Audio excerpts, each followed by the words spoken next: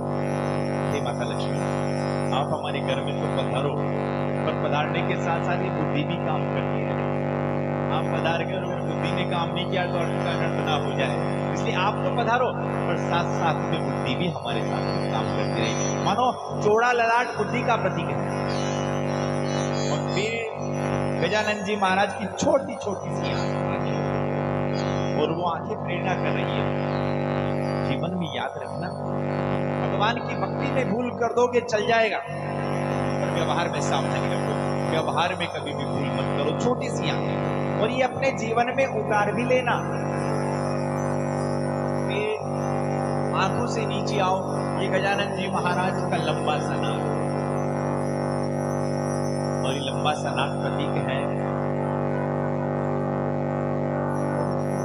जीवन में ऐसे कोई काम मत करना जिसके कारण से तुम्हें और तुम्हारे परिवार वालों को समाज में नीचा देखना पड़े। तभी तो कहते हैं कि नाक नीची नहीं होनी चाहिए। तो जो लंबा नाक है वो स्वाभिमान का प्रतीक है। जीवन में कोई ऐसा काम मत करना जिसके कारण से लोग तुम्हें और तुम्हारे परिवार को गलत नजर से देखे, समाज में नाक उठाकर चल पाओ। भी थोड़ा नीचे आओ।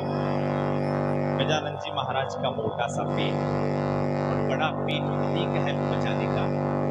मानो गजानन जी महाराज का पेट हमें प्रेरणा कर रहा है कि संसार में अच्छाई भी है और बुराई भी है, बचाना आना चाहिए। फिर आप आ जाओ गजानन जी महाराज के कानों की तरफ। कानों को देखा, कान की आकृति कैसी होती है गजानन जी महाराज की? सुपले की जैसी। सुपला जानते हैं? छाजड़ो साफ करवा। अब कान की आकृति बिल्कुल छाजले की जैसी। और छाजले का क्या काम है माता जी? बताओ भैया।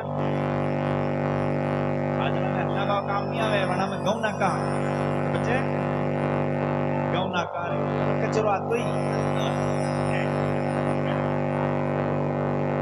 अच्छा आया, भीतर उतार लिया और कचरा आते ही तो जट में। मानो गणेश जी महाराज के कान हम सबको प्रेरणा कर रहे हैं, इस संसार में अच्छाई भी है और बुराई भी है। ध्यान रखना, अच्छे अच्छे को भीतर उतारना, और आपको लग जाए कि बुराई है, चटका लगाना की बात है। अच्छे को भीतर उतारो और बुरे को बाहर निकालो। गणेश जी महाराज के कान आपको प्रेरणा करें। बुरा मत मानना, थोड़ी सी अगर कोई निंदा कर देना,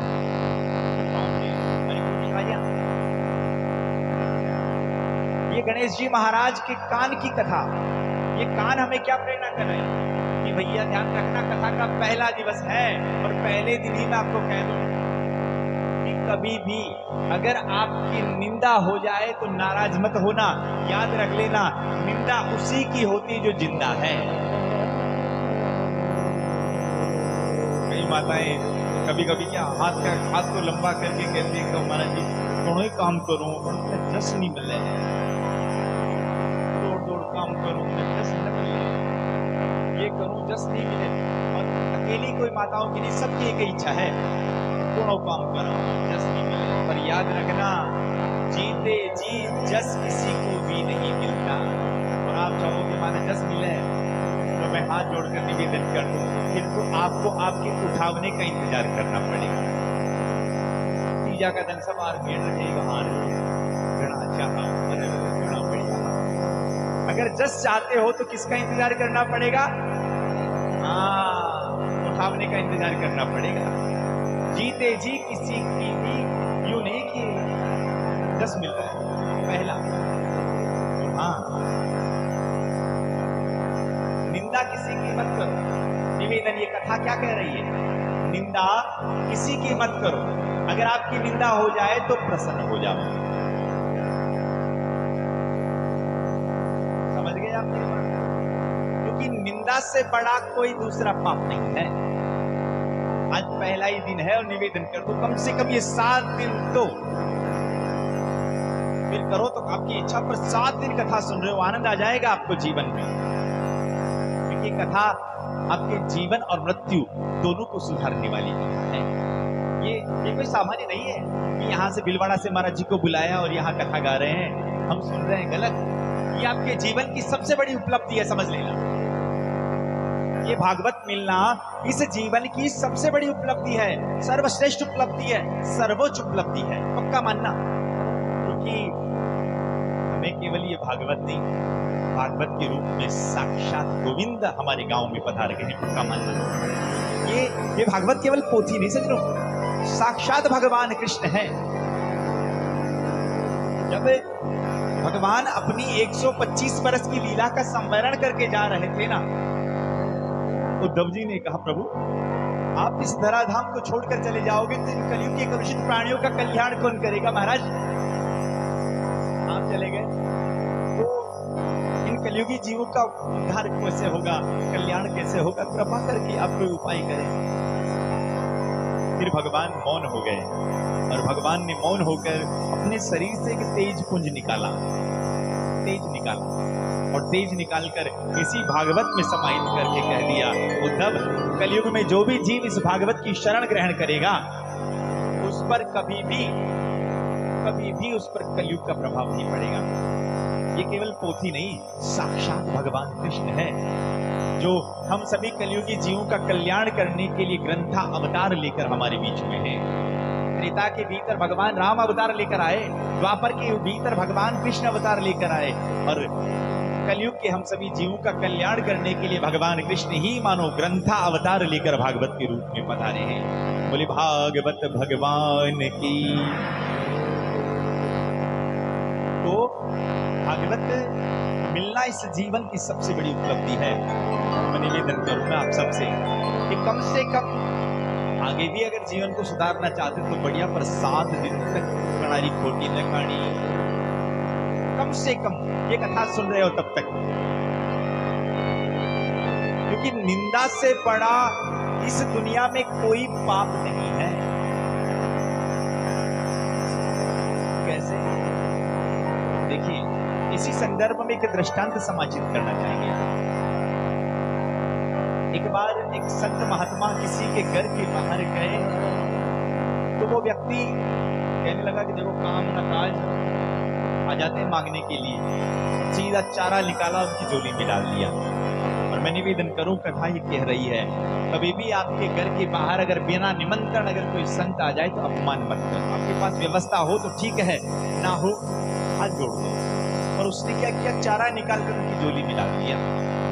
संत ने कह दिया, तथा इसको बेटा अगले जन्म में तुम्हें ही खाना है। महाराज वहां से चले गए। अब वो महाराज तो वहां से चले गए, लगभग 2 महीने निकले होंगे। 2 महीने बाद वो व्यक्ति उन्हीं महाराज जी की कुटिया के पास से निकला, चारों तरफ चारा ही चारा उगा हुआ था। तो इतना चारा देखकर संत के पास जाकर कहा, महाराज तो चारों पेशान उगलू था क्या पड़े कुटिया के आसपास। संत ने हंसकर कहा, बेटा उसने झोली में डाला था ना, फलीभूत हो रहा, अगले जन्म में तैयारी कर लेना तो नहीं खाना। बेचारा संत के चरणों में गिर पड़ा और कहने लगा कि हे प्रभु, गलती हो गई, कान पकड़ो, मैं आपके चरणों में प्रणाम करूं प्रभु, मैं आपसे निवेदन करूं, आज के बाद मैं ऐसी गलती नहीं करूंगा। प्रभु नाक रगड़ने लगा संत महात्मा के सामने, प्रभु गलती हो गई, कोई उपाय हो तो बताओ जिससे मुझे चारा ना खाना पड़े। तो बेटा एक उपाय है। क्या? बेटा कोई ऐसा काम कर जिससे लोग तेरी निंदा करना चालू कर दें, कोई चारा साफ हो जाएगा। हाँ मैं कह रहा हूं। बस अब सीधा घर गया और घर जाने के बाद उसने सोचा कि लोग मेरी निंदा करें, मैं ऐसा क्या काम करूं। अब उसकी एक विधवा भाभी थी। अब उसने सोचा कि क्या करूं। अब विधवा भाभी कमरे में सोती थी, वो बरामदे में सोने लगा और सुबह उठकर सब लोगों के सामने घर से बाहर निकलता। रोज 1 दिन, 2 दिन, 3 दिन, 4 दिन, लगभग 1 महीने 2 महीने के बाद सब लोगों ने कहना आरंभ कर दिया, देखते सकता है ऐसा व्यक्ति। अब धीरे धीरे 1 ने, 2 ने, 3 ने, 4 ने, पूरे के पूरे गांव ने उस व्यक्ति की निंदा करना चालू कर दिया। अब लगभग 3-4 महीने के बाद संत की कुटिया की तरफ निकला, चारा बिल्कुल साफ था, केवल थोड़ा सा चारा उगा हुआ था। संत जाकर प्रणाम किया, महाराज पूरा चारा साफ हो गया तो इतना ही उगा हुआ है। संत ने हंसकर कहा, बेटा जगत ने तेरी निंदा कर दी और मैंने तेरी निंदा, इतना तो खाना ही पड़ेगा। मैं आपसे निवेदन करूं, निंदा सबसे बड़ा पाप है और हम जानते नहीं है। जिसकी निंदा कर रहे हैं ना, जाने अनजाने में हम उसके पाप को खा रहे हैं, उसे पवित्र कर रहे हैं, पक्का मानना।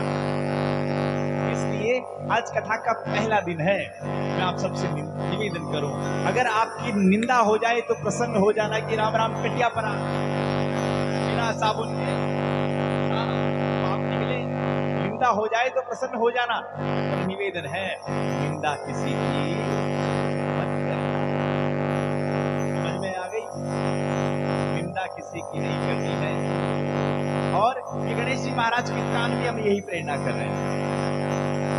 अब गणेश जी महाराज का वाहन क्या है, उसमें बैठते हैं गणेश जी, इसमें बैठे,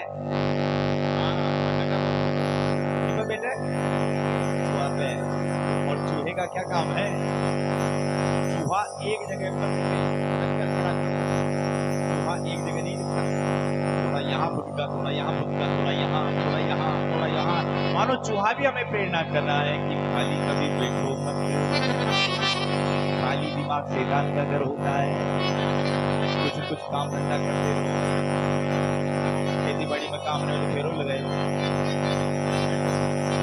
खाली पीली ये कथा संकेत कर रही है।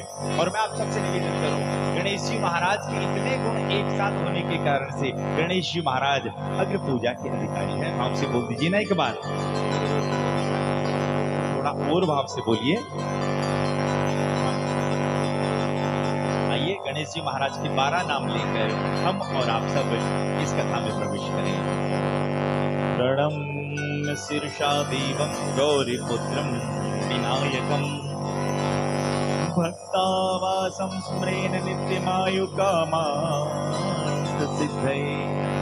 प्रथमं वक्रतुण्डं च एकदन्तं विद्यकं तृतीयं कृष्णपिङ्गाक्षं गजवक्त्रं चतुर्थकं लंबोदरं पंचमं च षष्ठं विकटमेव च सप्तमं विघ्नराजं च धूम्रवर्णं तथाष्टमं नवमं भालचन्द्रमं च दशमं तु विनायकम् एकादशं गणपतिं द्वादशं तु गजाननं। बोलिए गजानंद भगवान की। आइए हम और आप सब इस दिव्य कथा के भीतर प्रवेश करें। सज्जनों देखिए, इस भागवत के आज हम और आप सब 6 अध्यायों का श्रवण पान करेंगे, जिसके भीतर इसे महात्म्य कहा जाता है। कि आप सब कलश यात्रा से थके हारे आए हैं तो ज्यादा नहीं, सूक्ष्म से हम महात्म्य का श्रवण करेंगे। अब आप लोग बताओ महाराज जी, महात्म्य कई व्यवस्था।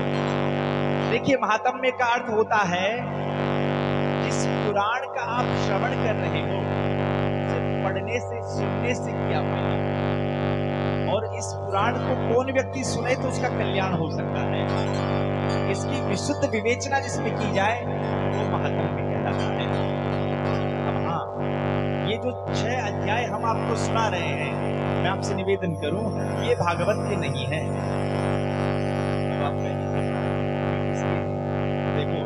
भागवत अपनी तारीफ करके खुद कहेगी कि मुझे पढ़ो, मुझमें पढ़ने में ऐसा ऐसा फायदा है, तो भैया अगर कोई व्यक्ति अपनी तारीफ खुद करे कि हमारा में यह क्वालिटी है, हमारा में यह है, तो लोग बात क्या कहेंगे कि भागे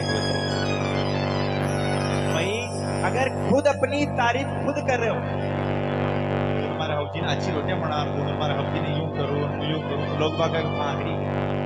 दूसरा व्यक्ति कहे तो मानेगा हाँ या लाठी घड़ी अच्छी सा। तो अगर खुद की तारीफ खुद करेगा तो क्या होता है? बड़े बड़ाई ना करे, बड़े न बोले बोल, वही मन हीरा कब कहे क्या राख। इसलिए आज जो हम सुनेंगे, ये जो भागवत के भीतर शुरुआत में भागवत का जो महत्व बताया गया है, ये भागवत नहीं बता रही, ये दूसरा पुराण बता रहा है, पद्म पुराण। ये 6 अध्याय किस पुराण के हैं? पद्म पुराण के, जो और भागवत की प्रशंसा करके कह रहा है कि भागवत में क्या क्या गुण है। आइए हम आज उन्हीं 6 अध्यायों का श्रवण पान करें। सबसे पहले इस भागवत को सुनने से होता क्या है? भगवान कृष्ण की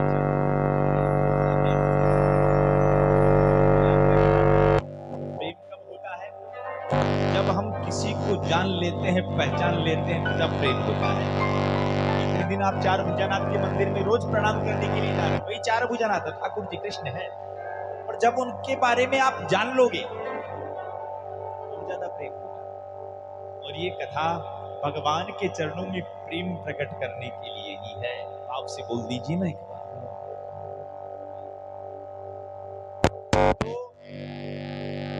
तो भगवान से प्रेम करें क्यों? किसी ने पूछ लिया भाई भगवान में ऐसा है क्या हम भगवान से प्रेम करें? इसे आप सरल भाषा में समझें। जैसे आप आपकी लड़के के लिए लड़की देखने गए, तो या लड़की के लिए लड़का देखने गए, तो सच्ची बताना सबसे पहले एलजी किया जाकर सबसे पहले क्या देखोगे? क्या देखोगे? सबसे पहले देखोगे अपना बालक का बात है, बाड़ी की देखवा है, वह बाड़ी की निशान देखवा में निशान। या लड़की के लिए लड़का देखने गए, तो सबसे पहले क्या देखेंगे? रूप। ये दिखने में है कैसा? तो यहाँ पहले ही श्लोक के भीतर भगवान के बारे में ही बताया गया है कि सच्चिदानंद रूपाय। पहला ही श्लोक महात्म्य का क्या है? भगवान का रूप बताया गया है। क्योंकि संबंध जोड़ने से पहले आगे की बात आगे, लेकिन सबसे पहले रूप देखा जाता है। रूप तो यहाँ सबसे पहले रूप ही बताया गया है। भगवान का स्वरूप क्या है? सत, चित और आनंद। भगवान सच्चिदानंद है। ये 3 शब्दों से मिलकर बना है, सत, चित और आनंद। सत का अर्थ क्या होता है?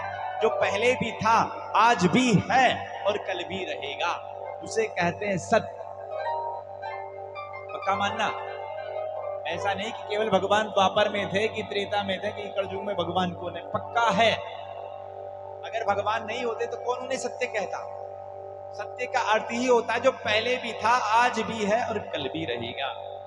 इसे आप ऐसे समझें, आपके पास 5 किलो का बाट है, आगड़ी में तोली होते 5 किलो निकले हो, मुकुंदपुरिया में जार तोल लो, तो उसमें अगर 200 ग्राम वजन घट गया, आप ये बाट तो झूठो। अब यहाँ आप तोला 5, नील की खेड़ी में जाकर तोलोगे 5, त्रिवेणी में जाकर तोलोगे 5। हाँ क्यों हाचो? अगर थोड़ा भी अगर बदलाव हो जाए तो कोई हाचो कहेगी? तो भगवान को क्या कहा गया है? भगवान सत्य स्वरूप है, पहले भी थे, आज भी है और कल भी रहेंगे, उसे सत्य कहा जाता है। भगवान सत्य स्वरूप है। पर दुख इस बात का होता है कि जो सत्य भगवान है उनके बारे में किसी को नहीं बताया जाता। बालक गौरव में बनाने कहीं कहे बचपन में बताया गया धरा धाम सत्य है। क्या बताते हैं? ये बेटा अथरी भाई है, अथर दादा, ये तारा बुआ जी, ये फूफा जी, ये तारा मामोसा। बचपन में बताया गया धरा धाम सत्य है। जवानी में बताया गया क्या? अर्थ काम सत्य। भया पीसा कमा पीसा काओ पा कथा वेरी कथा में जाऊं या कथा खाबान में देवे कमा खा कमा खाए तो काम चालू है ना। बचपन में बताया गया धरा धाम सत्य। पोरोग में जगह कहे भाई दादा तारा बुआ जी फूफा जी। जब बेड़ा बड़ा हुआ तो कहीं कमा खा कमा या कथा खाबान में देवे वैसा कमा। और बुढ़ापे में जब पिंजरे से पंछी निकल गया